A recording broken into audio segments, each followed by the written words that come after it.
Dúvida sobre o muco cervical? É aqui, é agora. Vamos desvendar este grande sinal da sua fertilidade.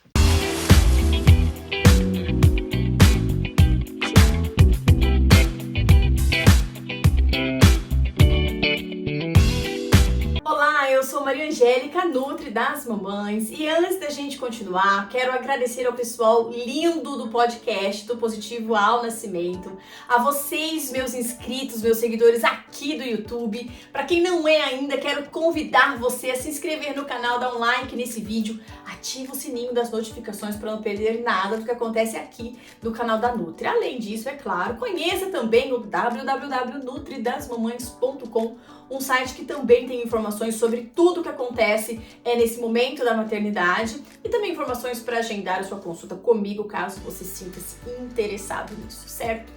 E hoje a gente vai falar sobre o muco cervical. Este item de desejo, de angústia, de ansiedade e de muito prazer para muitas mulheres, ele é um ótimo sinal da fertilidade. O muco cervical nada mais é do que uma secreção produzida pelas glândulas lá do colo do útero. A sua função principal é garantir a segurança dos nossos ovários, porque uma vez que o muco cervical ele é produzido na quantidade certa, a maior parte do ciclo menstrual ele serve como literalmente um tampão. Esse tampão ele vai impedir a passagem, a subida de fungos, de bactérias, de vírus, de qualquer cacareco que possa, porventura, adentrar pelo nosso canal vaginal, subir e passar pelas nossas trompas, chegando então aos nossos dois ovários. Se a gente não tem essa característica de proteção, a nossa reserva ovariana, ou seja, os teus óvulos, da onde virão os teus bebês, eles ficam muito vulneráveis. E mais do que isso, quando eu tenho essa permissão de passagem de itens ou de bactérias, de fungos, de vírus que não deveriam entrar, aquele ambiente, gente, das tubas uterinas, aquele tecido endometrial, aquilo é tudo que um fungo e uma bactéria quer. É úmido, é quente e é bem nutrido.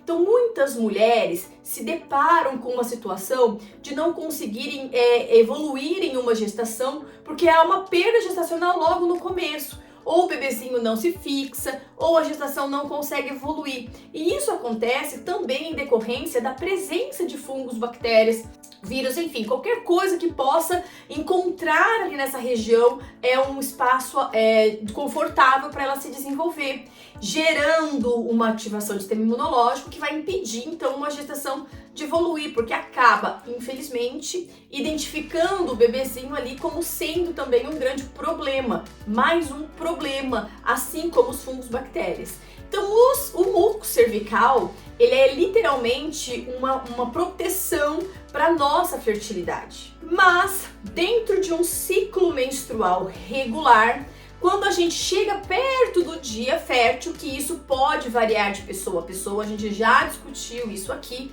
esse muco cervical, ele tende a se descolar e a descer. E é quando a gente se é surpreendido com um papel higiênico que chega e fica brilhoso, né? A gente se limpa e na hora que olha faz...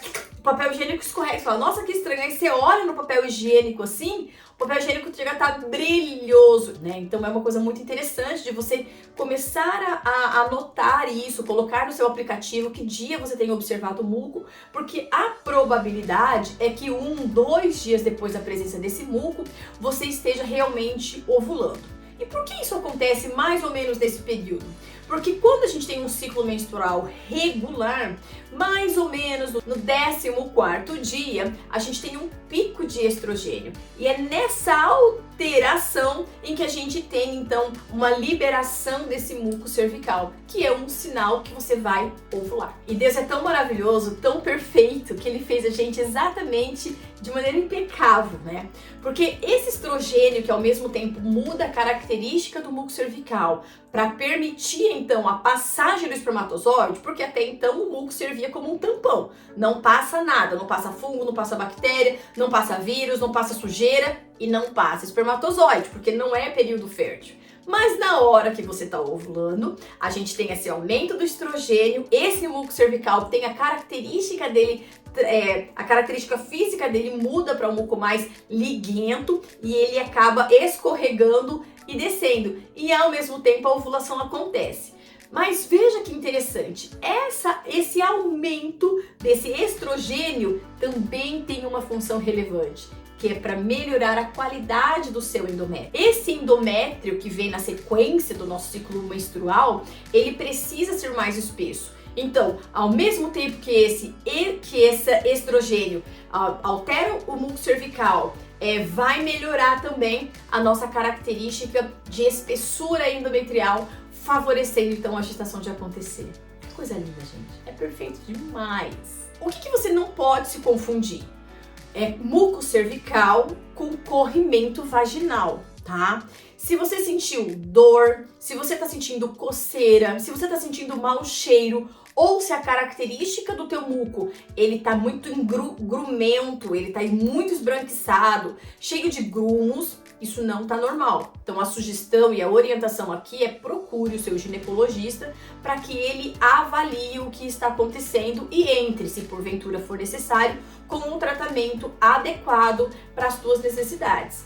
Mas caso seja identificada a presença ou de cândida, principalmente a cândida nessas características, mas a gente tem outras bactérias ali presentes nessa região que pode influenciar nessa dor, ardência, como é o caso da clamídia, da gardnerella, né? Própria herpes às vezes também não influencia no muco, mas dá essa sensação. Então você tem que estar atenta à saúde da sua vulva, à saúde da sua vagina, porque afinal de contas, gente, é por ali que as coisas acontecem mesmo. Mas então você não pode se confundir com os tipos de muco. E sempre tem uma relação positiva aqui em relação à fertilidade, gente, que a relação dessa presença desses fungos não é compatível com uma boa gestação.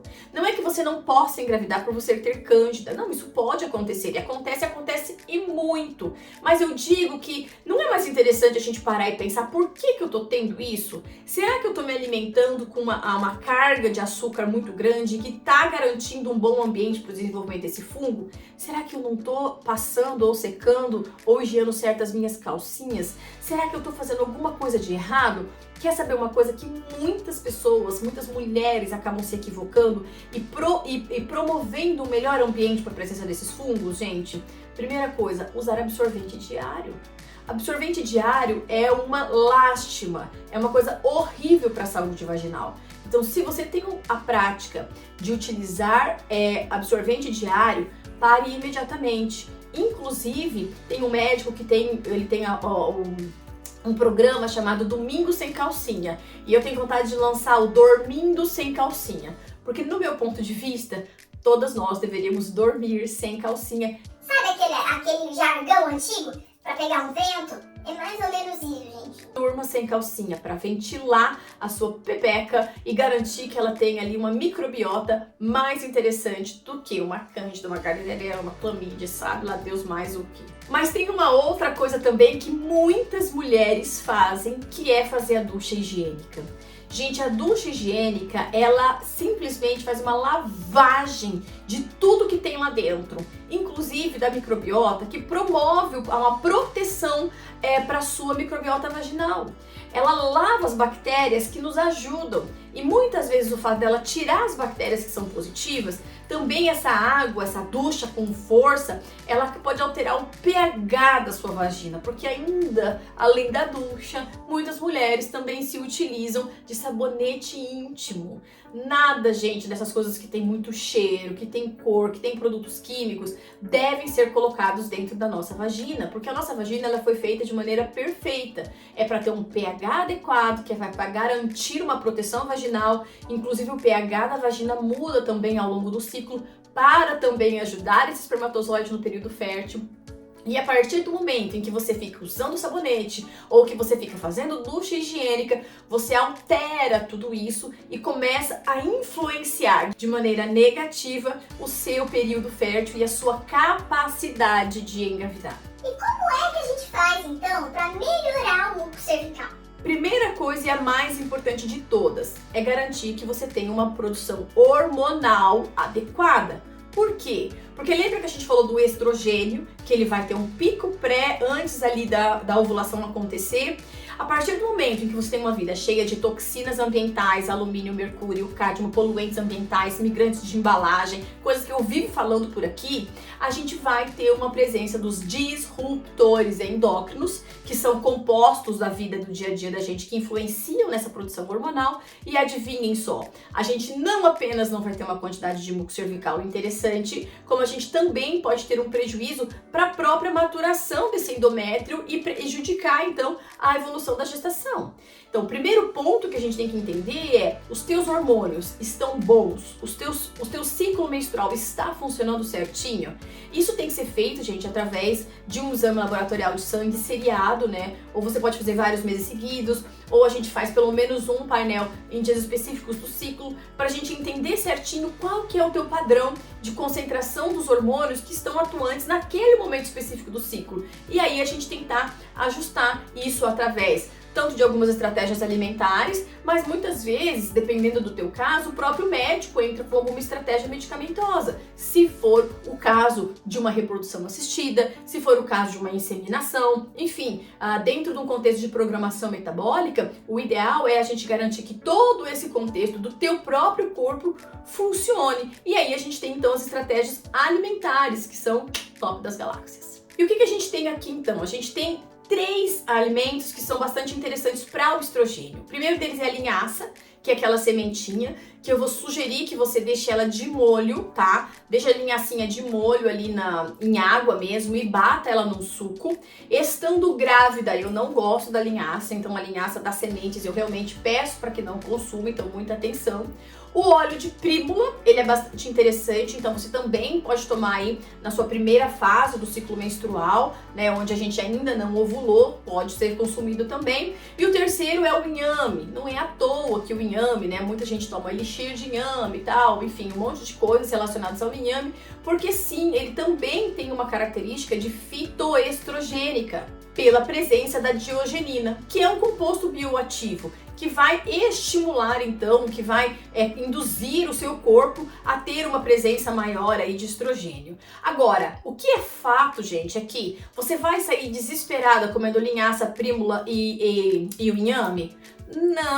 Não é essa a solução. A solução é você ter esses alimentos presentes na sua rotina de vida. Como eu sempre digo aqui, não vá atrás de um milagre. Não é um único alimento que vai trazer para você o muco cervical, a fertilidade, um bebê. É o seu contexto, são várias coisas que você faz no seu dia a dia. Inclusive, uma coisa que é tão simples e que ajuda muito na presença do muco cervical é a hidratação. Eu tenho um vídeo lindo aqui de gestantes falando sobre como se hidratar melhor, mas que também se aplica a você. Melhore a sua hidratação. Tenha um consumo de linhaça, o óleo de prímula e até mesmo do inhame dentro da sua rotina alimentar. E a gente pode pensar sempre em todos os alimentos que são saudáveis, como frutas, verduras, legumes, as sementes para melhorar o muco cervical. Então, não acha que você vai ter um milagre em relação a isso. Coloque em prática todas essas dicas que eu dei, desde a higiene da sua vagina, desde o controle para garantir que você não está com uma bactéria ou com um fungo presente povoando a tua microbiota. Deixe de usar sabonetes íntimos e fazer as duchas higiênicas e garanta a presença de uma alimentação mais equilibrada. Uma dica final: monitore isso através de aplicativos. Aí você vai começar a entender melhor como funciona o seu ciclo.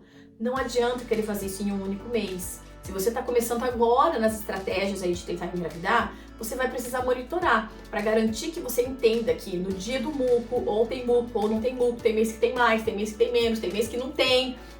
Enfim, muitas vezes você começa a fazer essas associações e isso vai facilitar e muito o seu positivo. E lógico, né, gente, antes que eu me esqueça, é uma delícia namorar nesses dias, gente. Fica assim, ó.